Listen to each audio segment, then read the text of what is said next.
നമസ്കാരം. മറ്റൊരു IPO അനൗൺസ്മെന്റുമായിട്ടാണ് ഇന്ന് ഞാൻ നിങ്ങളുടെ മുന്നിലേക്ക് എത്തിയിരിക്കുന്നത്. ഫ്രീഡം മണി മലയാളത്തിന്റെ മറ്റൊരു വീഡിയോയിലേക്ക് ഏവർക്കും സ്വാഗതം. ഞാൻ അവിനാഷ്. നിക്ഷേപകർക്ക് ഏറ്റവും സന്തോഷം തരുന്ന വാർത്തയാണ് IPO അനൗൺസ്മെന്റ് എന്ന് പറയുന്നത്. ക്വാളിറ്റി പവർ എക്വിപ്മെന്റ്സ് ലിമിറ്റഡ് എന്ന് പറയുന്ന കമ്പനിയുടെ IPO ലിസ്റ്റിംഗുമായി ബന്ധപ്പെട്ട ഡീറ്റെയിൽസ് ആണ് ഇന്ന് ഈ വീഡിയോയിലൂടെ ഞാൻ നിങ്ങൾക്ക് പറഞ്ഞു തരാൻ പോകുന്നത്.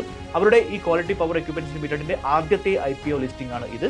ഫെബ്രുവരി 14 തീയതിയായിരിക്കും ഈ ഒരു IPO ലിസ്റ്റിംഗ് നടക്കാൻ പോകുന്നത്. എനർജി, അതുപോലെ ഇൻഫ്രാസ്ട്രക്ചർ സെക്ടർ എന്നീ മേഖലകളിൽ താല്പര്യമുള്ള നിക്ഷേപകരാണ് ഈ ഒരു IPOയിലേക്ക് ഇപ്പോൾ ഉറ്റുനോക്കിക്കൊണ്ടിരിക്കുന്നത്. ഇന്ന് ഈ വീഡിയോയിൽ ക്വാളിറ്റി പവർ ഇലക്ട്രിക്കൽ എക്വിപ്മെന്റ്സ് ലിമിറ്റഡിന്റെ ഫിനാൻഷ്യൽ പെർഫോമൻസ് എങ്ങനെയാണ്, ആ കമ്പനിയുമായി ബന്ധപ്പെട്ട മൊത്തത്തിലുള്ള ഒരു അവലോകനം എങ്ങനെയാണ്, അതുപോലെ തന്നെ കമ്പനിയുടെ മുൻകാല പ്രവർത്തനങ്ങൾ, അല്ലെങ്കിൽ കമ്പനി ഏതൊക്കെ മേഖലകളിലാണ് പ്രധാനമായിട്ടും ഫോക്കസ് ചെയ്യുന്നത്, അങ്ങനെയുള്ള ചില കാര്യങ്ങളെക്കുറിച്ച് ഇത് ഇൻവെസ്റ്റേഴ്സിന് തീർച്ചയായും ഉപകാരപ്പെടുന്ന ഒരു കോണ്ടന്റ് തന്നെയാണ് എന്ന് എനിക്ക് ഉറപ്പാണ്. സോ ഈ കമ്പനിയുടെ ഒരു കോംപ്രിഹെൻസീവ് അനാലിസിസ് എന്താണെന്ന് നമുക്ക് നോക്കാം.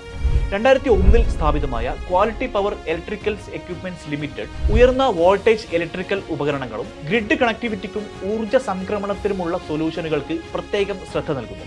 റിന്യൂവബിൾ എനർജി ആപ്ലിക്കേഷനുകൾ ഉൾപ്പെടെ വൈദ്യുതി ഉൽപ്പാദനം, ട്രാൻസ്മിഷൻ, ഡിസ്ട്രിബ്യൂഷൻ, ഓട്ടോമേഷൻ എന്നീ മേഖലകളിൽ ഉടനീളം കമ്പനി ഉൽപ്പന്നങ്ങളും സേവനങ്ങളും വാഗ്ദാനം ചെയ്യുന്നു. ഹൈ വോൾട്ടേജ് ഡയറക്ട് കറണ്ടിനും ഫ്ലെക്സിബിൾ AC ട്രാൻസ്മിഷൻ സിസ്റ്റങ്ങൾക്കും ആഗോള ക്ലയന്റുകൾക്ക് നിർണായകമായ ഉയർന്ന വോൾട്ടേജ് വിതരണം ചെയ്യുന്ന ചുരുക്കം ചില കമ്പനികളിൽ ഒന്നാണ് ക്വാളിറ്റി പവർ എന്നത് ശ്രദ്ധേയമായ ഒരു കാര്യമാണ്. കമ്പനിയുടെ മാനുഫാക്ചറിംഗ് ഫെസിലിറ്റീസ് ഓപ്പറേറ്റ് ചെയ്യുന്നത് മഹാരാഷ്ട്രയിലെ സാംഗ്ലിയിലും കേരളത്തിലെ ആലുവയിലുമാണ്. 2024 മാർച്ച് 31 വരെയുള്ള കണക്ക് പ്രകാരം 163 ഫുൾ ടൈം എംപ്ലോയീസും അതുപോലെ തന്നെ 372 കോൺട്രാക്ട് ബേസ്ഡ് എംപ്ലോയീസുമാണ് ഇപ്പോൾ ഈ കമ്പനിയിൽ ഉള്ളത്. ഇനി ക്വാളിറ്റി പവറിന്റെ പ്രൊഡക്റ്റുകൾ എന്തൊക്കെയാണെന്ന് നമുക്ക് നോക്കാം. Transformers, reactors, instrument transformers, surge arresters, ഐസൊലേറ്ററുകൾ, കപ്പാസിറ്റർ വോൾട്ടേജ് ട്രാൻസ്ഫോമറുകൾ.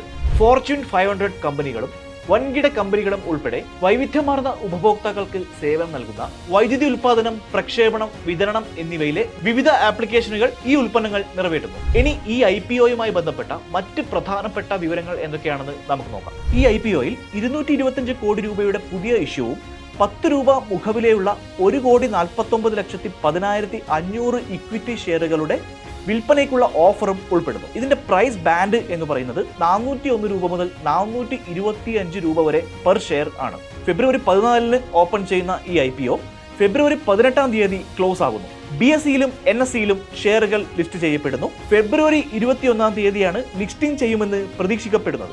ഈ IPOയുടെ പ്രധാനപ്പെട്ട പർപ്പസ് എന്ന് പറയുന്നത് വർക്കിംഗ് ക്യാപിറ്റൽ റിക്വയർമെന്റ്സ്, അതായത് മൂലധനത്തിന് ആവശ്യമായിട്ടുള്ള റിക്വയർമെന്റ്സ്, അതുപോലെ തന്നെ ജനറൽ കോർപ്പറേറ്റ് പർപ്പസുമാണ്. വിൽപ്പനയ്ക്കുള്ള ഓഫർ നിലവിലുള്ള ഓഹരി ഉടമകൾക്ക് അവരുടെ ഹോൾഡിംഗ്സ് ഭാഗികമായോ പൂർണ്ണമായോ വിൽക്കാൻ സാധിക്കുന്നു. കഴിഞ്ഞ ഏതാനും വർഷങ്ങളായി വളരെ മികച്ച ഫിനാൻഷ്യൽ ഗ്രോത്ത് ആണ് ഈ കമ്പനി കാഴ്ചവെച്ചുകൊണ്ടിരിക്കുന്നത്. അതിനൊരു ഡീറ്റെയിൽ ആയിട്ടുള്ള വേർഷൻ നമുക്ക് കാണാം. 2021-22 സാമ്പത്തിക വർഷത്തിൽ മൊത്തം റവന്യൂ എന്ന് പറയുന്നത് 211.73 കോടി രൂപയാണ്. നികുതിക്ക് ശേഷമുള്ള പ്രോഫിറ്റ് എന്ന് പറയുന്നത് 42.23 കോടി രൂപയും നെറ്റ് പ്രോഫിറ്റ് മാർജിൻ എന്ന് പറയുന്നത് 19.95%. ഇത് 2022-23 വർഷത്തിലേക്ക് എത്തുമ്പോൾ ടോട്ടൽ റവന്യൂ 273.55 കോടി ആയി മാറുകയും നികുതിക്ക് ശേഷമുള്ള ടാക്സ് 39.89 കോടി രൂപയായി മാറുകയും നെറ്റ് പ്രോഫിറ്റ് മാർജിൻ 14.58 രൂപയായി മാറുകയും ചെയ്തു.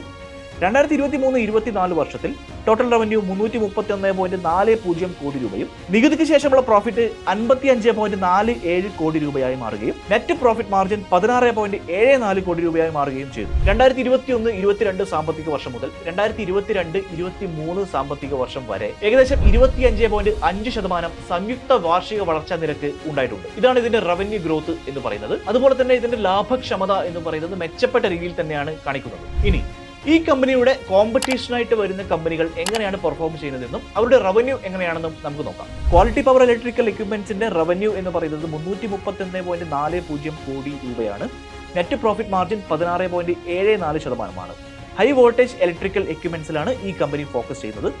ഇനി ഇതിന്റെ കോമ്പറ്റീറ്ററായ ഭാരത് ഹെവി ഇലക്ട്രിക്കൽസ് ലിമിറ്റഡിന്റെ റവന്യൂ എന്ന് പറയുന്നത് 21,578 കോടി രൂപയും നെറ്റ് പ്രോഫിറ്റ് മാർജിൻ 4.5%, ഈ കമ്പനി ഫോക്കസ് ചെയ്യുന്നത് പവർ ജനറേഷൻ എക്യുപ്മെന്റ്സിലുമാണ്. ABB ഇന്ത്യ ലിമിറ്റഡ് എന്ന കമ്പനിയുടെ റവന്യൂ 7315 കോടി രൂപയും അവരുടെ നെറ്റ് പ്രോഫിറ്റ് മാർജിൻ 6.8%. ഈ കമ്പനി ഫോക്കസ് ചെയ്യുന്നത് ഇലക്ട്രിഫിക്കേഷനും ഓട്ടോമേഷനുമാണ്. സീമെൻസ് ഇന്ത്യ എന്ന് പറയുന്ന കമ്പനി റവന്യൂ 14,832 കോടി രൂപ, നെറ്റ് പ്രോഫിറ്റ് മാർജിൻ 8.9%. ഇലക്ട്രിഫിക്കേഷനും ഡിജിറ്റലൈസേഷനുമാണ് ഈ കമ്പനി ഫോക്കസ് ചെയ്യുന്നത്. അപ്പോൾ നമ്മൾ ഇവരുടെ കോമ്പറ്റീറ്ററുമായിട്ടുള്ള ഒരു അനാലിസിസ് നമ്മൾ നോക്കിക്കഴിഞ്ഞു. അപ്പോൾ ഈ കമ്പനിക്ക് പ്രോഫിറ്റ് കമ്പാരിറ്റീവ്ലി കുറവാണ്. അതെങ്ങനെയാണെന്ന് കുറച്ച് കോംപ്രിഹെൻസീവ് ആയിട്ട് നമുക്ക് നോക്കാം. ഇനി ഈ ഒരു കമ്പനിയുടെ അല്ലെങ്കിൽ ഈ ഒരു IPOയുമായി ബന്ധപ്പെട്ട മൊത്തത്തിലുള്ള ഒരു അനാലിസിസ് നമുക്കൊന്ന് പരിശോധിച്ച് നോക്കാം. HVDCക്കും FACTS ആപ്ലിക്കേഷനുമുള്ള ഹൈ വോൾട്ടേജ് എക്യുപ്മെന്റ്സ് ആണ് ഈ ഒരു കമ്പനിയുടെ പ്രോഡക്റ്റ് പോർട്ട്ഫോളിയോ എന്ന് പറയുന്നത്. ഫോർച്യൂൺ 500 കമ്പനികൾക്കും മറ്റു വലിയ കമ്പനികൾക്കും ഈ ഒരു സ്ഥാപനം സേവനം നൽകുന്നു. അതുപോലെ തന്നെ ഇന്ത്യയിലെ പ്രധാനപ്പെട്ട വ്യാവസായിക മേഖലകളിൽ ഈ കമ്പനിക്ക് ഫെസിലിറ്റി ഉണ്ട്. ഇനി ഈ ഒരു കമ്പനിയുടെ വീക്ക്നെസ് എന്തൊക്കെയാണെന്ന് നമുക്ക് നോക്കാം. ഒന്ന്, പരിമിതമായ മാർക്കറ്റ് ഷെയർ ആണ്. ഇലക്ട്രിക്കൽ എക്യുപ്മെന്റ് സെക്ടറിലെ മറ്റു പ്ലെയറുകളെ വെച്ച് നോക്കുന്ന സമയത്ത് ഈ കമ്പനിയുടെ ഒരു മാർക്കറ്റ് ഷെയർ എന്ന് പറയുന്നത് കുറവാണ്. അതുപോലെ തന്നെ ഇവർ ആശ്രയിക്കുന്ന കുറച്ച് കീ ക്ലയൻസ് ഉണ്ട്. ഈ കീ ക്ലയൻസിനെ ബേസ് ചെയ്തിട്ടാണ് ഈ ഒരു കമ്പനിയുടെ പ്രോഫിറ്റ് നിർണ്ണയിക്കപ്പെടുന്നത്. പ്രതീക്ഷിക്കപ്പെടുന്ന കീ ക്ലയൻസ് വന്നില്ല എന്നാണെങ്കിൽ കമ്പനിയുടെ പ്രോഫിറ്റും അതുപോലെ തന്നെ കുറയാനുള്ള സാധ്യത വളരെ കൂടുതലാണ്. ഇനി ഇതിന്റെ അവസരങ്ങൾ അല്ലെങ്കിൽ ഓപ്പർച്യൂണിറ്റീസ് എന്തൊക്കെയാണെന്ന് നമുക്ക് നോക്കാം. എമർജിംഗ് മാർക്കറ്റിൽ ഇൻഫ്രാസ്ട്രക്ചർ ഡെവലപ്മെന്റിന് ആവശ്യമായ എക്യുപ്മെന്റ്സ് ഒരുപാട് ആവശ്യമായിട്ടുണ്ട്.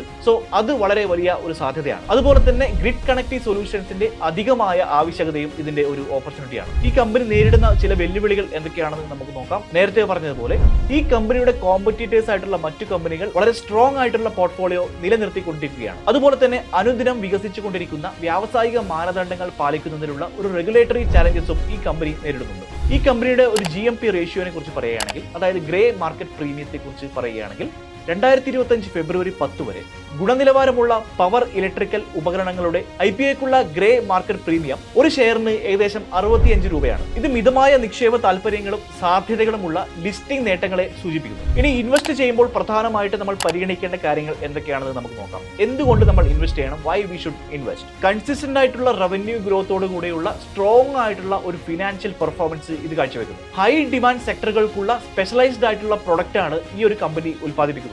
റിന്യൂവബിൾ എനർജിയിലും പവർ ഇൻഫ്രാസ്ട്രക്ചർ പ്രോജക്റ്റുകളിലുമുള്ള ഫോക്കസും ഈ ഒരു കമ്പനിയുടെ വളർച്ചയെ സൂചിപ്പിക്കുന്നു. പരിഗണിക്കേണ്ട പ്രധാനപ്പെട്ട റിസ്കുകൾ എന്തൊക്കെയാണ് എന്ന് നമുക്ക് നോക്കാം. വളരെ കൂടിയ ഒരു കോമ്പറ്റീഷൻ ഇവിടെ ഇന്ന് നിലവിലുണ്ട്. അത് റിസ്ക് എലമെന്റ് കൂടാനുള്ള സാധ്യതയ്ക്ക് ഉദാഹരണമാണ്. റവന്യൂ ലഭിക്കുന്നതിനായിട്ട് വളരെ കുറച്ച് ക്ലയന്റ് മാത്രമേ ഇവർക്കുള്ളൂ. അവരെ ഡിപ്പെൻഡ് ചെയ്തിട്ടാണ് കമ്പനി ഇപ്പോൾ ഈ ഒരു സാഹചര്യത്തിൽ മുന്നോട്ട് പോയിക്കൊണ്ടിരിക്കുന്നത്. അത് ഒരു റിസ്ക് ഫാക്ടറാണ്. റോ മെറ്റീരിയൽസിന്റെ വിലയിലുണ്ടാകുന്ന ഏറ്റക്കുറച്ചിലുകൾ കമ്പനിയുടെ പ്രോഫിറ്റബിലിറ്റിക്ക് ഒരു വെല്ലുവിളിയാണ്. ഇക്വിറ്റി പവർ ഇലക്ട്രിക്കൽ എക്യുപ്മെന്റ്സ് ലിമിറ്റഡിന്റെ IPOയുമായി ബന്ധപ്പെട്ട ഡീറ്റെയിൽസ് ആണ് ഇന്ന് ഈ വീഡിയോയിലൂടെ ഞാൻ പറഞ്ഞു വന്നത്. ആദ്യം പറഞ്ഞ പോലെ ഫെബ്രുവരി 14 തീയതിയാണ് IPO ഓപ്പൺ ആകുന്നത്. 18 തീയതി IPO ക്ലോസ് ആകുന്നു. ഫെബ്രുവരി 21 തീയതി ലിസ്റ്റിംഗ് ആകും എന്നാണ് പ്രതീക്ഷിക്കുന്നത്. ഈ ഒരു കമ്പനിയുമായി ബന്ധപ്പെട്ട മൊത്തം ഡീറ്റെയിൽസും കാര്യങ്ങളും നമ്മൾ ഏകദേശം ഏറെക്കുറെ മനസ്സിലാക്കി കഴിഞ്ഞു. എന്തുകൊണ്ട് നിങ്ങൾ ഈ കമ്പനി നിക്ഷേപിക്കണം, അതുപോലെ തന്നെ നിക്ഷേപിക്കുമ്പോൾ ശ്രദ്ധിക്കേണ്ട കാര്യങ്ങൾ എന്തൊക്കെയാണ്, കൂടാതെ റിസ്ക് എലമെന്റ്സ് എന്തൊക്കെയാണ്, കോമ്പറ്റീഷൻ പോലെയുള്ള കാര്യങ്ങൾ ഒരുപാടുണ്ട് എന്ന് ഞാൻ മെൻഷൻ ചെയ്ത് കഴിഞ്ഞു. സോ നിങ്ങൾക്ക് ഈ ഒരു കമ്പനിയിൽ നിക്ഷേപിക്കണം എന്ന് ആഗ്രഹമുണ്ടെങ്കിൽ നിങ്ങൾക്ക് നിക്ഷേപിക്കാനുള്ള നല്ലൊരു ഓപ്ഷൻ ആയിരിക്കും ഇത്. അതുമാത്രമല്ല, നിങ്ങൾ ഏതൊരു IPOയിൽ നിക്ഷേപിക്കുന്ന സമയത്തും ആ കമ്പനിയെ കുറിച്ച് പൂർണ്ണമായും പഠിച്ചതിന് ശേഷം മാത്രം കമ്പനിയുടെ മുൻകാല പെർഫോമൻസ് നോക്കുക. അതുപോലെ തന്നെ ഏറ്റവും അടുത്ത കാലങ്ങളിലായിട്ട് കമ്പനി ഏത് രീതിയിലാണ് പെർഫോം ചെയ്തുകൊണ്ടിരിക്കുന്നത് എന്ന് വളരെ കൃത്യമായിട്ട് അനലൈസ് ചെയ്തതിനു ശേഷം മാത്രം നിങ്ങൾ നിക്ഷേപിക്കുക. ഇതുപോലുള്ള കൂടുതൽ ഇൻഫോർമേറ്റീവ് ആയിട്ടുള്ള വീഡിയോകൾക്കായി ഇപ്പോൾ തന്നെ ഫ്രീഡം മണി മലയാളം സബ്സ്ക്രൈബ് ചെയ്യുക.